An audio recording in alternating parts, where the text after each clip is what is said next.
Welcome to the Menstruality Podcast, where we share inspiring conversations about the power of menstrual cycle awareness and conscious menopause. This podcast is brought to you by Red School, where we're training the menstruality leaders of the future. I'm your host, Sophie Jane Hardy, and I'll be joined often by Red School's founders, Alexandra and Sjanie, as well as an inspiring group of pioneers, activists, changemakers, and creatives to explore how you can unashamedly claim the power of the menstrual cycle to activate your unique form of leadership for yourself, your community, and the world. Hey, welcome back to the podcast. Our world is becoming so much more cycle aware. It's starting to infuse more and more areas of our public sphere. And today we had a fantastic time looking at all of the different ways that people are working with the power of the menstrual cycle and menopause. And it kind of felt like the world's first menstruality career fair. Like we were walking past all of these stalls. We looked at career paths that are directly focused on the menstrual cycle and menopause, like menstrual cycle coaching, doctors and psychotherapists specialising in all aspects of cycle health, people helping tweens and teens with their first periods.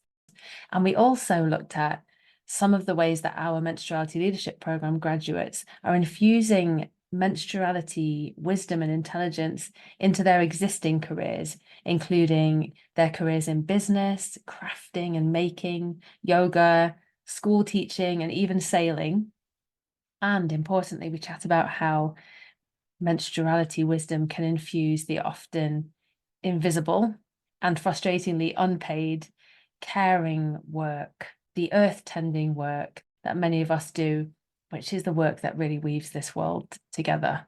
So we shared lots of great stories, lots of laughs. And if you've been wondering about joining us for the 2025 Menstruality Leadership Programme and the doors have just opened, then we hope this episode inspires you to dream into what your work in the world could look like on the other side of the programme. Hey, Alexandra. Hey, Sjanie. Good morning. Good morning. This is such a big, rich conversation we have ahead of us. I'm looking forward to it. But before we get in, where are you both in your cycling lives? I am on Moon Day 21, and there's a substantiality of that summer energy in me because we've just crossed the solstice a week ago or so. And there's a sort of fullness there. And at the same time, I am stretched. And when I'm stretched, I slow everything down. I'm very slowed down. And it's like I'm moving at slow motion inside myself. And it's actually a nice experience there because I feel very close to myself. So I'm feeling the sort of richness of everything we're doing at Red School. I'm feeling the fecundity of summer. I'm feeling how stretched I am. And is that something that comes naturally to you, or is that something that's been cultivated in you over your cycle awareness practice, this slowing down when? It is utterly, I have grown that muscle because I will not compromise my well-being. But also, I don't want to judge the place I'm in. I want to inhabit the place I'm in. So it's a real choice, but it's a muscle that happens, really. It's not, it's not a flabby muscle in me, that one. It's a pretty strong one. Yeah. It's buff. It's buff. It's a buffed muscle. It sure is buff. That muscle, wow, Alexandra, it's an impressive muscle. I'm day 16. I feel like I've been doing some heavy duty vacuuming. Please note this is a metaphor and not a betrayal of any real life event. This is purely metaphorical. But yeah, I feel like I've been doing some heavy duty vacuuming, and just in the last day or two, the plug has come undone. It's like I moved into another room and the stretch was too much and the plug pulled out the wall. And I noticed that I was still trying to vacuum, but that there was no connection to the source of power, which is a very, very good to catch. And it has felt like a very powerless place to be in. I mean, actually, I hadn't quite intended that play on words, but it's a good one. A powerless place, a place not connected to power. And I'm just slowly realizing that rather than continuing vacuuming without the power source, maybe I'll just stop. And by that, I mean, drop my agency, my will, my agenda, because the truth is I feel will-less. My will is so depleted. There really is nothing, not much drive in my system. So yeah, I may as well down tools and just let it be is the place I'm coming to slowly. And is this a crossover experience for you? Is 16 summer into autumn now for you? Yeah, it feels like a crossover, but it also feels like a post solstice, post moon. Yes. I really, really felt it this time. Yeah, like the aftermath.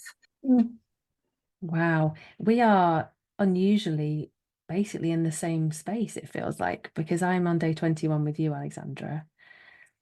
And I had this crazy 10 days where Aid went away for 5 days and then came back very sick. So I was in bed for 5 days. So I was with Artie and working and all of it for 10 days. And I completely lost touch with myself. And I knew it was last night that I realized the level to which I'd lost touch with my deep self. I noticed that all day I'd been on my phone scrolling. That's always a bad sign for me.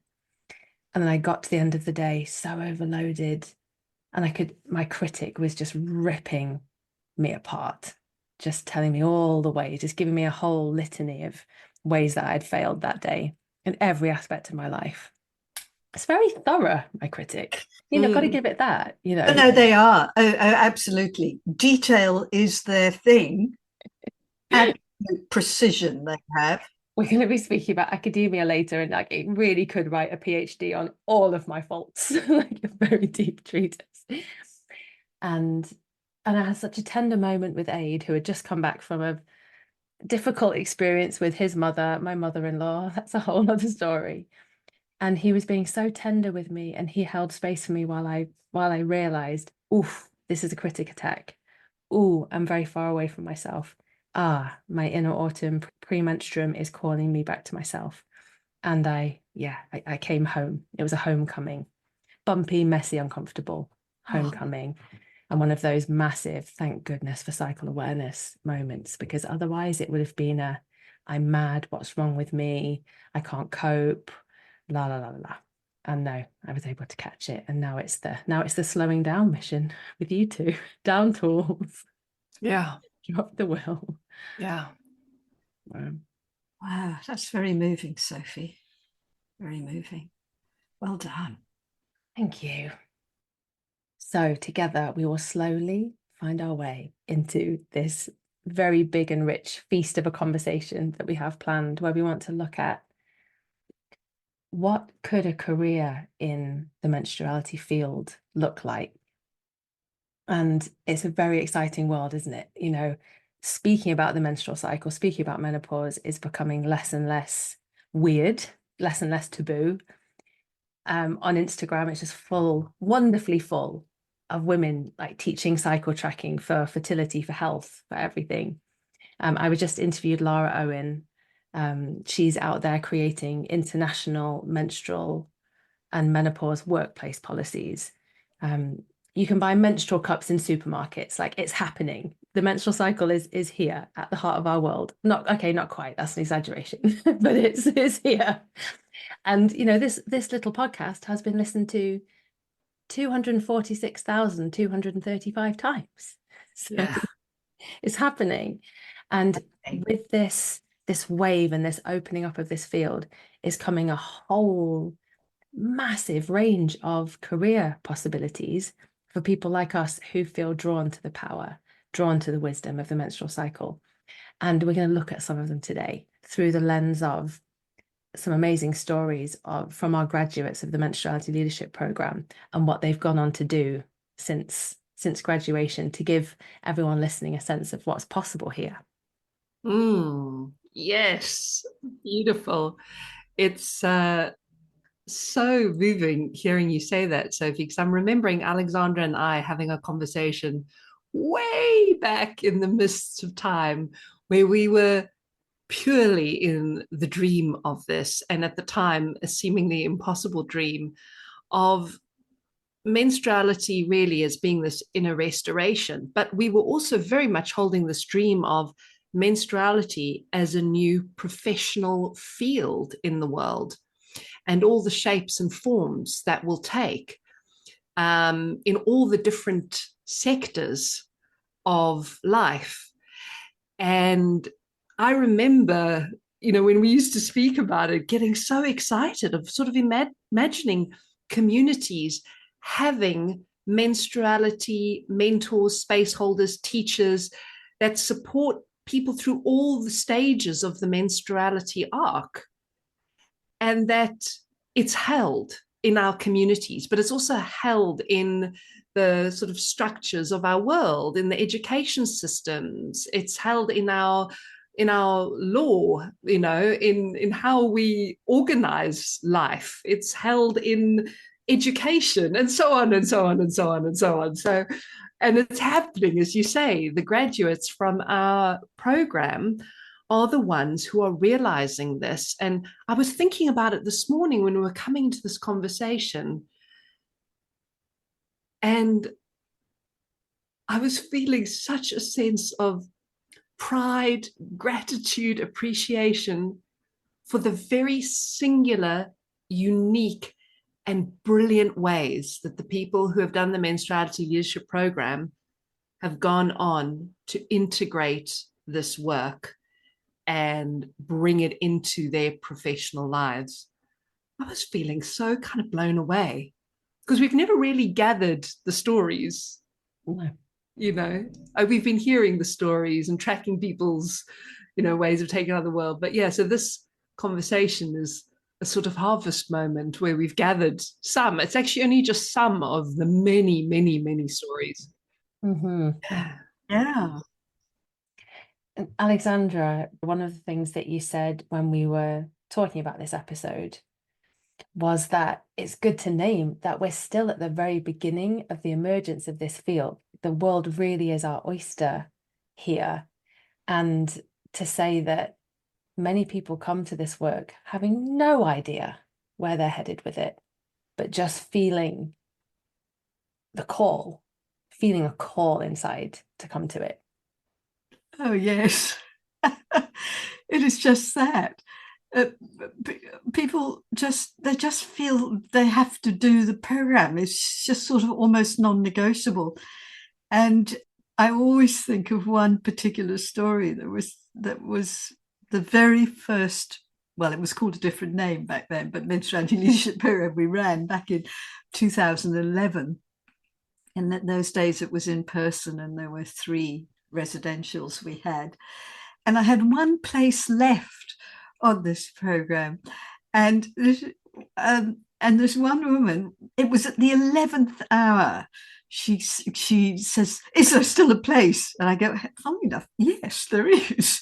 And she had been wrestling because it was mad. She was a mum. She was co-running a busy yoga practice with her husband. I mean, young children, and but all the time she was going, "God, she going, no, I can't. Practical, no, I can't possibly." And then at the last one, she thought, "I've just got to do this."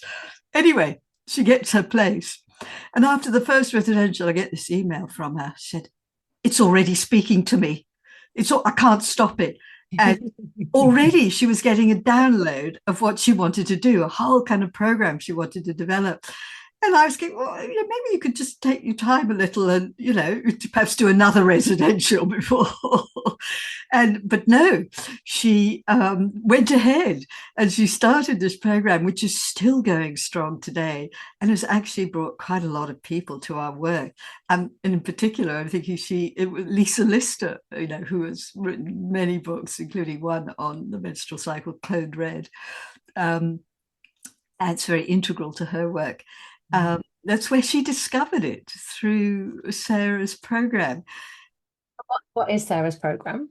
So Sarah runs a yoga studio called Yoga Sanctuary, and she's running the workshop is called Awaken Your Inner Power, Menstrual Cycle Awareness.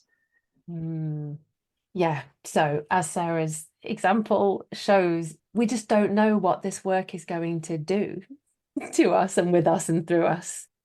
And what's so interesting about menstruality as a profession, I'm thinking about sort of career guidance, and so often when we're looking for career guidance or we are feeling like there is something for us but we don't know what it is, we go and look at the examples in the world. But this is, you would go and visit different professionals and see what they do and how they do it. But this is such uncharted territory. This is really, truly pioneering work. And so it is very much about feeling that unnameable, unknowable feeling in your being that this is what you're called to, and then daring to trust that you will be guided every step of the way in terms of what that's going to be and look like for you. Every single person who is doing our training is carving a new path, is creating this professional field. So it is truly an act of daring and trust. And it is a great courtship with the unknown that we're all very much a part of. And I think what makes that possible is that we have such a strong sense of community at Red School. The graduates who come and do the program, and there we have this postgraduate community called the Hive, where we can really ally each other, learn from each other, support each other in what is a very unknown space. So I think that's been a big part of what is enabling people to do the incredibly wonderful things that you're about to hear. Yeah. And it's good to remember that for every story that we share, they began quaking. Exactly. Not knowing what it was that was theirs to do, and then they followed the breadcrumb trail that their cycle laid out in front of them. It has all come out of nothing. And that's what menstrual cycle awareness really trains us in, is this trust of the empty space and the trust of being, in that inner winter unknown place, to allow ourselves to be guided. Yeah. And everyone has come through that great unknown to where they are now, which is beautiful. That's precisely what happened to us, Sjanie, it to is. you and I, in different ways. It wasn't like I went, oh, menstruality, yes, this is a field that's not inhabited yet.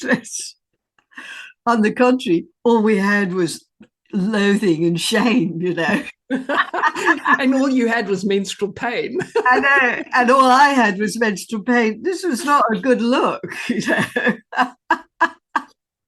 It's making me think of back when I had my career guidance session at school, and they couldn't find a career for me apart from the one that came up when I did the computer survey, was a funeral director.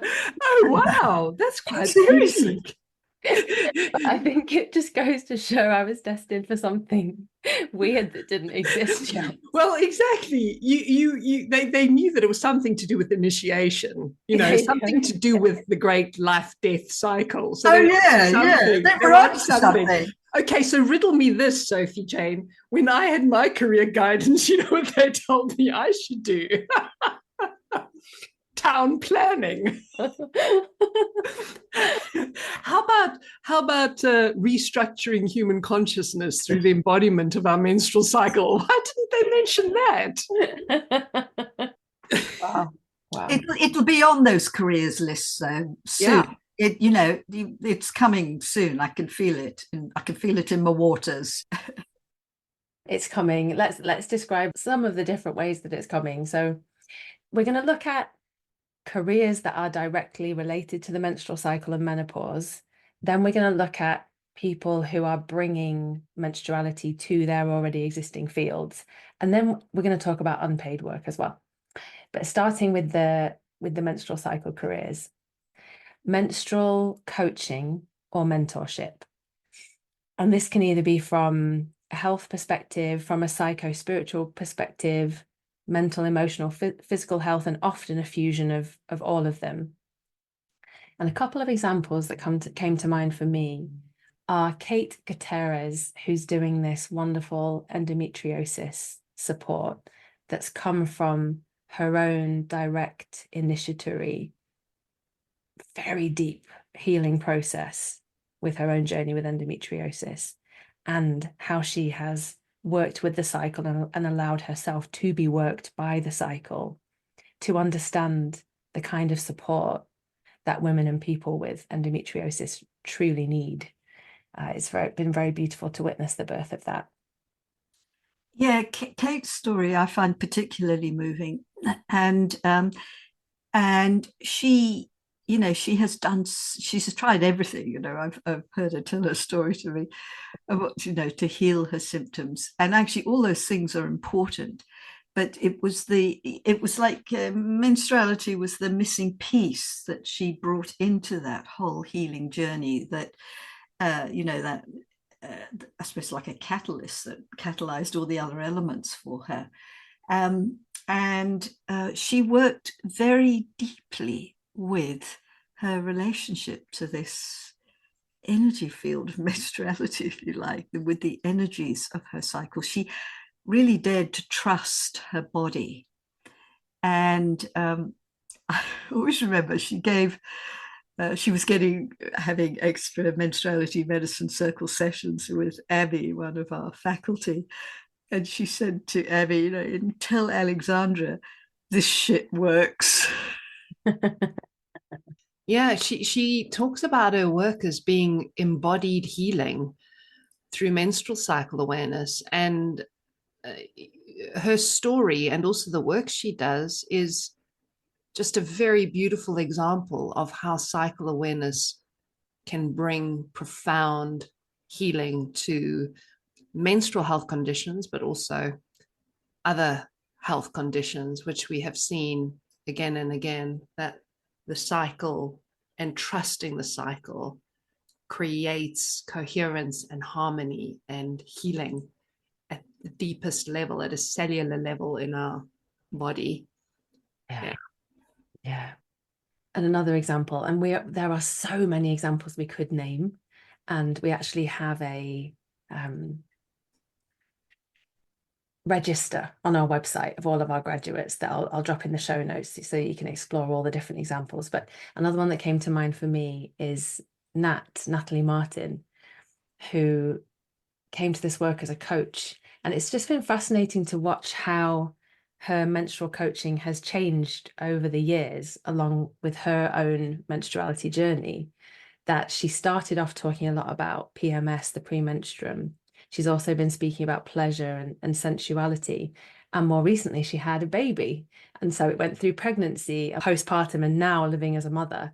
And it's just fascinating to see how the work evolves as our menstruality unfolds in our own lives. Yeah, exactly. The work is sourced from our lived experience. I think what differentiates this field of work from so many is it's not about passing on information to other people. Yeah. It is really about realizing this experience for yourself and what you awaken to through your own cycle awareness practice and through your own menstruality life arc, just as Natalie has, because sharing from that place is so rich and meaningful. We actually transmit something to others because they can feel our embodied knowing of what we're saying. So this menstruality coaching or mentoring is as much about guiding others as it is about being a living example of something. So your inner work and your own relationship to menstruality is the absolute bedrock and foundation of being a menstruality mentor or a coach or whatever you do in the world. And I think that's a beautiful thing because it's deeply nourishing. You aren't just in the act of giving, you're actually receiving and passing on what you've received to others. It's very reciprocal and very sustaining work because of that. Mm.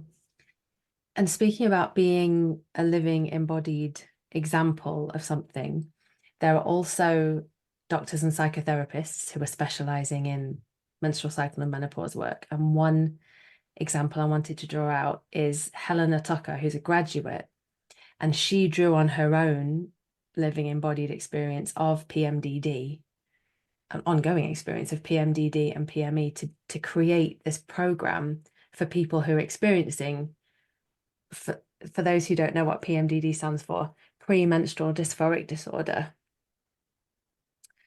to help guide them through the experience through a menstrual cycle awareness lens. Yes, that's incredible work that Helena is doing. Again, it's her own personal challenge with the cycle, that brought her into this and wanting to find a different way. And she's crafting something quite original now. She's taken what she's learnt from us and she's, in a sense, channeling it through her very real life experience of dealing with something, and how it's transformed her and is now transforming others' lives. It's very beautiful. Yeah, there are many of our other graduates who are bringing this into the medical space, but also into the mental health space. And this is something I feel particularly passionate about, having worked as a psychotherapist and having a speciality in hypnotherapy and dealing a lot with mental health issues, and just how knowledge of the cycle and cycle awareness is such a bedrock for mental health. And so much of what goes on in terms of our mental health could be mitigated or actually remedied through cycle awareness. That's a brave statement I'm making, but I'm excited by what our graduates are doing in this field, because I can imagine a world in which psychotherapy trainings and medical trainings are teaching cycle awareness as a module, as a very important module, because it's not something we can overlook because it's so fundamental to our experience. It shapes how we think and feel in a very profound way.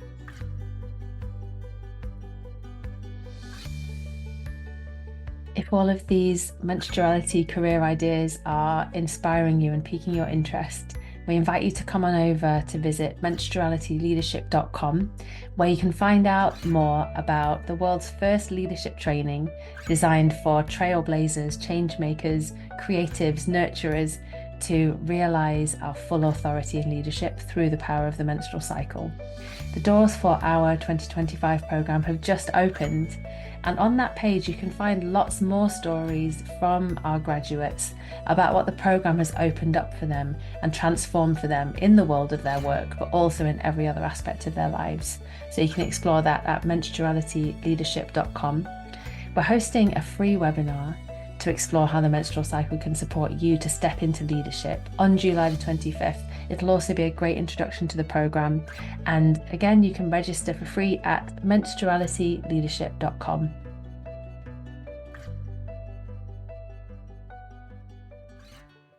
I think it really, this sort of mental health, emotional literacy piece is really helpful when it's brought in early with our young people, those who are coming into their menstruating years. learning the body literacy piece of the cycle is really, really important. And I'm really glad that's happening more and more, fertility awareness education and teaching teens and tweens about body literacy. And there are graduates in our community who are bringing in this piece of emotional literacy, which is around bringing cycle awareness into that to really, well, firstly, there's the support of the rite of passage of menarche, but then there's the how to actually learn to negotiate the ebb and flow of your cycle experience, especially in the early years where it is rocky and more unpredictable and very unknown, very unfamiliar. You've come from this place of inner stability to now you're suddenly cyclical. It's like just being sort of thrown onto a roller coaster. So I'm just thinking of someone like Emily Stewart, who runs our program, our course supporting parents to guide their teens and tweens through menarche.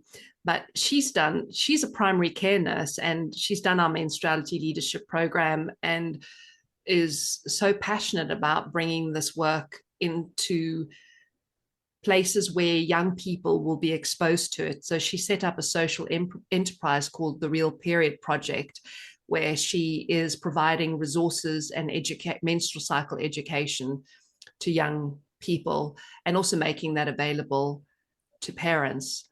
So that's part of that vision that Alexandra and I were holding, is that there are people holding these different rites of passage moments.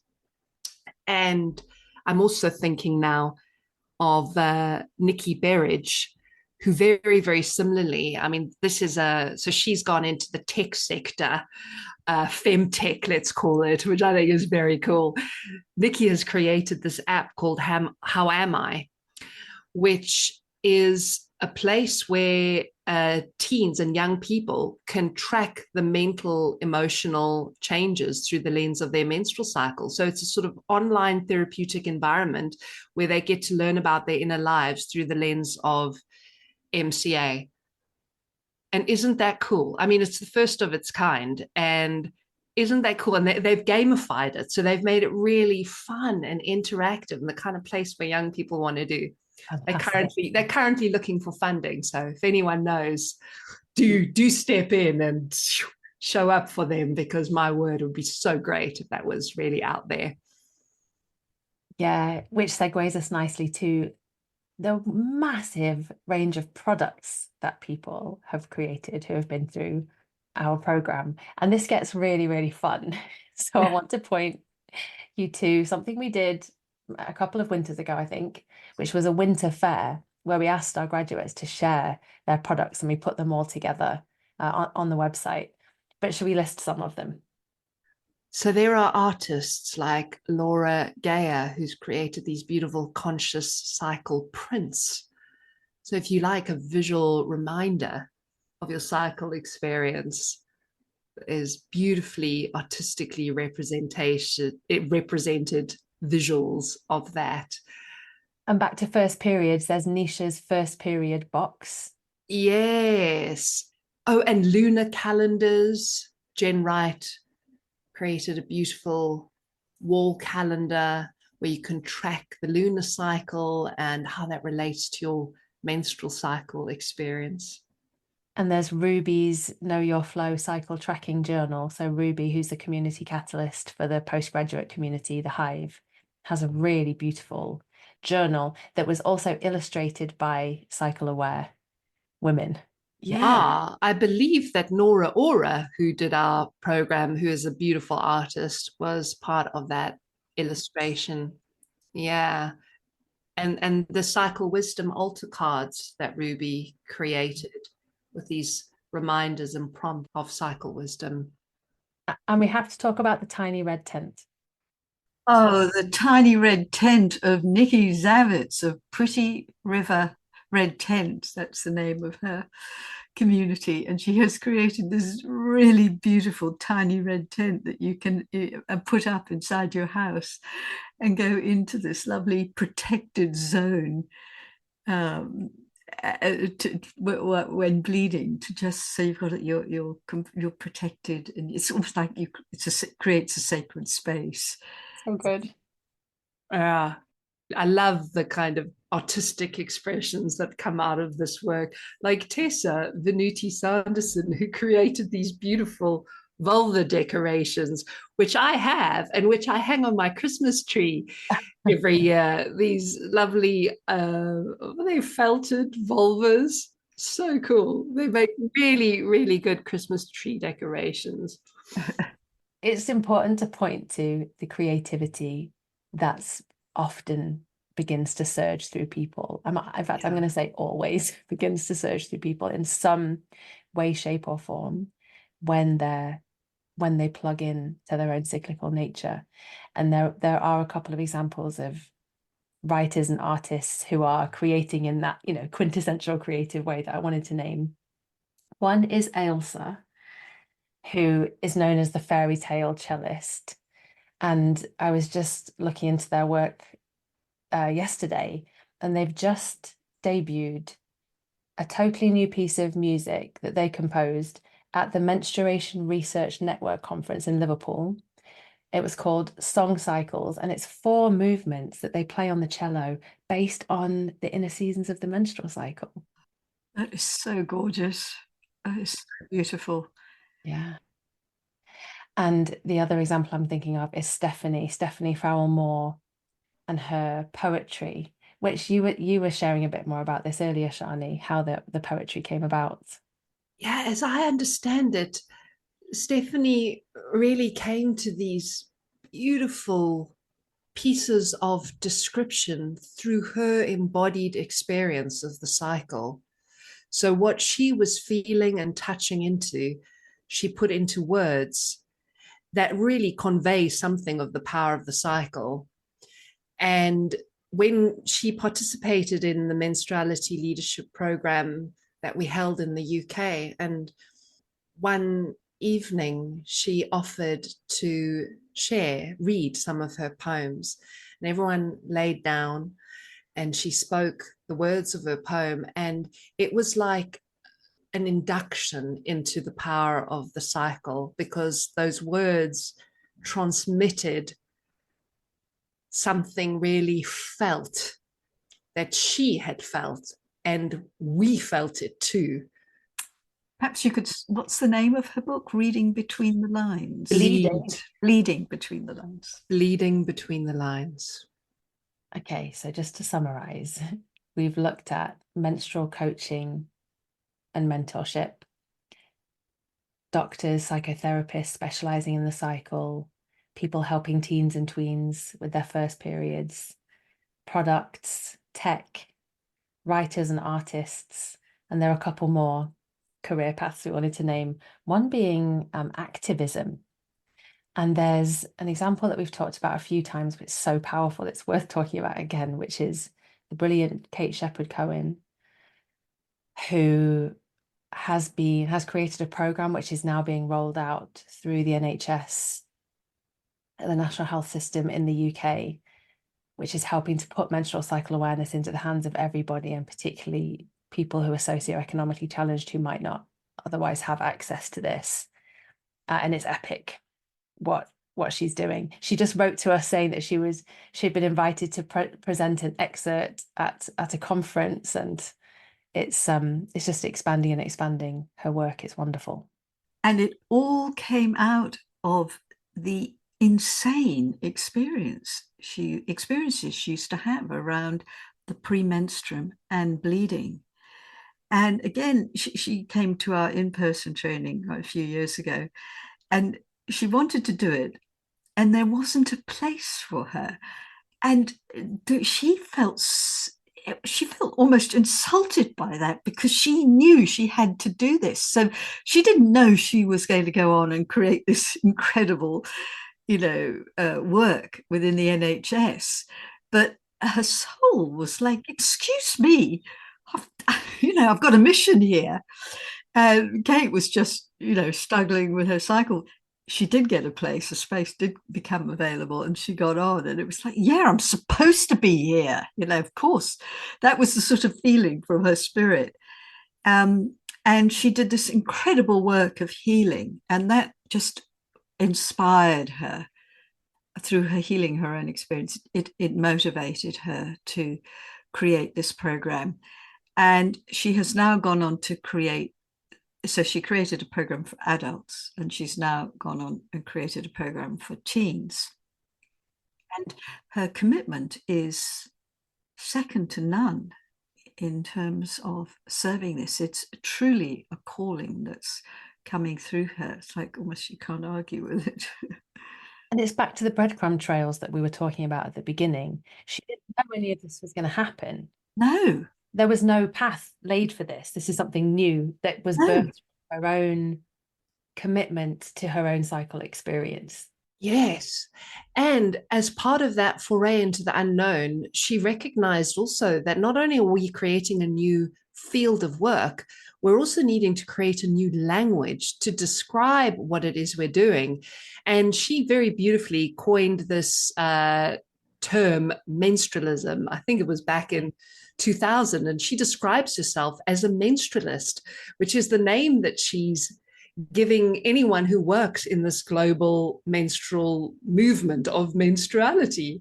And that's really an indication of how we are laying down a new pathway that those that come after us are going to step into. We're laying down these footprints that others can step into through what we're collectively doing, but also through the words and the language that we are having to evolve. Yeah, it's so true, Sjanie. And another brilliant activism example is from Sakshi Kalra.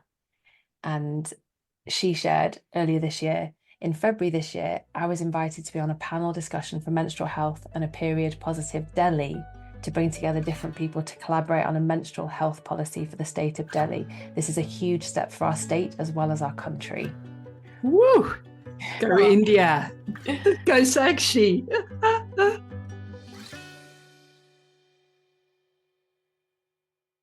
Yeah, so these graduates of ours that are helping at a policy level, as in Sakshi's example, and then there are also graduates who are looking at creating policies in the workplace and bringing menstrual cycle awareness education to the workplace and menopause awareness to the workplace. And I'm thinking of Louise Ryder Hesketh, who works with us at Red Schools, offering these kinds of workshops.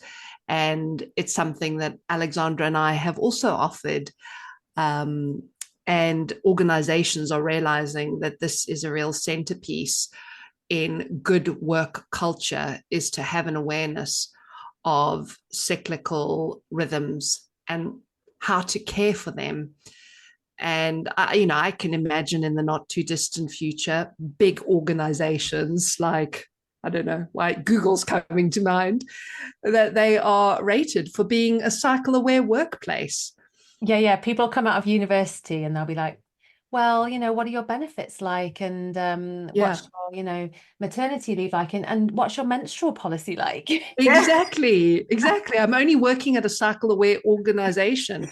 Yeah. That has very quickly become a top priority for me. Yeah. If only you could find somewhere to work, Sjanie. Yeah, I know. Oh dear, I might just have to create that organization myself. Very closely connected to changing policy, I think, is the research that's being done by people to provide evidence and really to collate academic understanding of the power of menstruality and these different life transitions. And a number of our graduates have taken this on, this writings of PhDs. For example, Karen Abakaram, she's written, I believe it's complete, a PhD to explore the impact and value of mindfully marking the many transitions we experience from menarche to menopause. And so this is powerful to see this kind of thing happening in academia. Yeah, because when it comes to changing the world, it has to happen at all levels. Absolutely. Yeah, yeah. So more and more people doing PhDs around the menstrual cycle and menopause, please. It's just to name again that the examples that we've shared are really only a handful of the wonderful things that are happening and that our graduates are creating and doing. And I'll put a link to our graduate register in the show notes for anyone who wants to explore more. It's a beautiful feast over there. And if you come to our Instagram page, we have Yeah. a monthly moment of sharing the latest offerings from our graduates where you can see a little more of what they're doing and how they're doing it, and even taste of their offerings, participate in their offerings. Okay, so they were some examples of careers that are directly menstrual cycle and menopause focused. And there are also lots of examples of people who are established in their own fields and then bring or find their way of applying their direct experience of menstruality to what they're doing. So someone that I think of, and I especially think of this because of the wonderful present we got for you, Alexandra, from this person. So Tor. Yes, Tor, who is a weaver. She is so profoundly and deeply guided by menstruality in how she works and how she approaches the creative process of creating these weaves. So she works very cyclically. So she utterly trusts and follows her cycle in the process of her creating. Each phase of the cycle informs what she does and when she does it and how she does it. And also follows the season of the year and creates accordingly. So she has, times in the year where she's very much more in the visioning place with her work, and other times where she is producing and creating and just turning things out. So it's this embodiment of her cyclicity that she's brought to her work. And it really shows because there is a quality and a caliber to what she does that is unmistakable. You feel it when you touch her weaves. They hold power. So true. Great. So that's such a beautiful example of bringing menstruality into the crafting art making world. There are also yoga teachers who are bringing cyclicity into their yoga classes. We have a sailor, Rose, in our community who is her sailing work is influenced by her cycle awareness experience. Activists, I'm thinking of Iski, who we have a podcast episode with. Her earth activism for the oceans was deeply guided by cycle awareness, is deeply guided by cycle awareness, and the writing of her book, Ebb and Flow, weaves in her cycle awareness practice with her ocean activism. Teachers, business people, there are so many examples of this. Basically, it's endless, the way that you can apply menstruality to the current career that you have. Yes, I mean, menstruality can actually support the career that you are doing. So it may be something that's just quietly implicit in you, that's actually guiding how you run your business, how you choose to do things within your business. Yeah. Or it may be something that is also explicit within the organization as well. It is really, I mean, cycle awareness is a system of sustainability apart from anything else. But and within that cycle round, you get, in a sense, guidance. It's like a source you can go to for guidance, for information on what to do or when to do it. I've got a vision in my head of it's like a tech helpline. Yeah. How are we going to solve this problem? Call up menstruality. Menstruality. We did at one point start a column which was like come to menstruality like an agony aunt menstruality guidance. Yeah. Where we channeled what your cycle is really trying to say to you. but yeah, I mean, it's really, really so for me. I would work with my cycle rhythm to, if I was making decisions on things when I was menstruating. It's actually a relief. It's like, oh, this is not the moment. This is not the moment to decide on something. Yeah, and we've been talking about sort of paid work here, but what you're speaking to, Alexandra, is also reminding me of how so many of our graduates are bringing their experience from the Menstruality Leadership Programme into unpaid work, into their mothering. I'm thinking of those, for example, who are homeschooling and how that's completely informed their homeschooling or unschooling rhythm. Mm. And like Lazola, who is one of the mentors on our Cycle Power course and part of the Menstruality Support Circle on our leadership program, she's infusing cycle awareness into her biodynamic farming. So it is this source of guidance, whether we're talking about paid work or, the many other roles and ways of working that we occupy. Yeah. It's so good to shake up that story of career and not just collude with the whole capitalist story there, and value the caring, the earth tending, the energy work, the loving, the invisible work that's holding the world together. Mm-hmm. Okay. So in these last few minutes, it would be so great to hear from you both about how you see the Menstruality Leadership Programme preparing people to embark on these next steps, or to follow their breadcrumb trails into the career paths that they're following, where they're weaving menstruality in. I mean, I'll just throw a seed out to you. It's calling them home to themselves. It's calling them home to their leadership. Yes.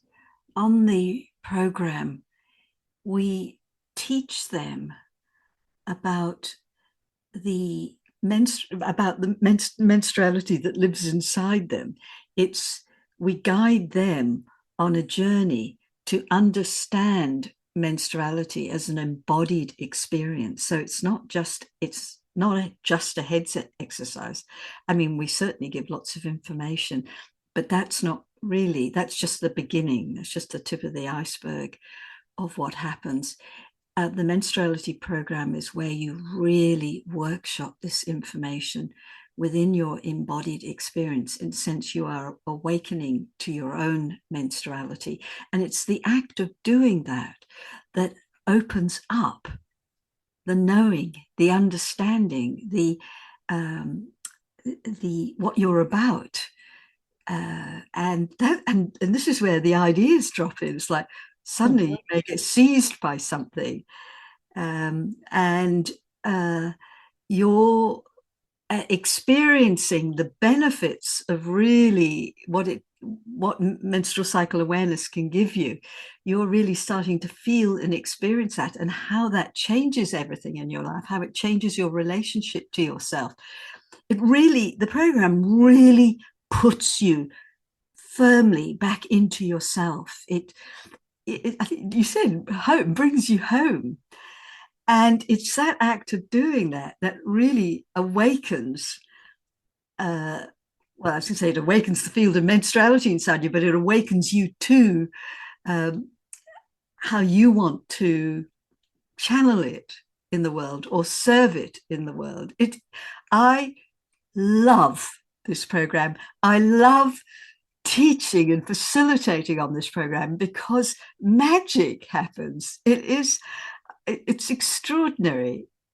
I marvel every time. And it's that fuels me over and over again to keep going with this work. Ultimately, it's this work of love, isn't it? It's such heart-opening work. And people feel their hearts calling, basically. But hearing talk is taking me back to the MLP that I was on, which was in person. And I'm thinking about the meals that we had in the evenings after the sessions, and people were like popcorn popping because they were so plugged into themselves, these ideas that were coming out, and people were collaborating, and oh, we could do this together and this and that. It was like pop, pop, pop, pop. Yeah, it's just that. And something that I think is important to speak about, and this is something that you share on the webpage for the program at menstrualityleadership.com. On this program, we don't teach you how to teach this material, but rather support the awakening of your authority to do that. This is what happens naturally when you're connected to your cycle. Menstruality will begin talking to you, opening you to your unique voice. It may also reveal how your personal expertise can serve menstruality. Yeah, that's very, very important. So, if all of this is piquing your interest and you're curious about how menstruality can talk to you, how it can open you to your unique voice, we have a webinar coming up, How to Channel the Powers of Menstruality to Step into Your Leadership, on the 24th of July. It would be so great to have you with us. And you can register for it at menstrualityleadership.com. And in that webinar, we'll talk all about the Menstruality Leadership Programme, what you can expect, how to know if it's for you. And yeah, well, you can also ask any questions that you have as well. Yeah. Oh, thank you, you two. That was a real feast. Yeah. Thank you very much. You're welcome, Sophie. Thank you. Hey, thanks for joining us today. Thanks for being here all the way through to the end. If you know someone who's interested in working in this field, please forward this podcast to them. Please share it with them. If you haven't subscribed to the podcast, please do that. Follow us wherever you listen to podcasts. And thank you again for being part of the community gathered around this amazing conversation about the power of the menstrual cycle and menopause.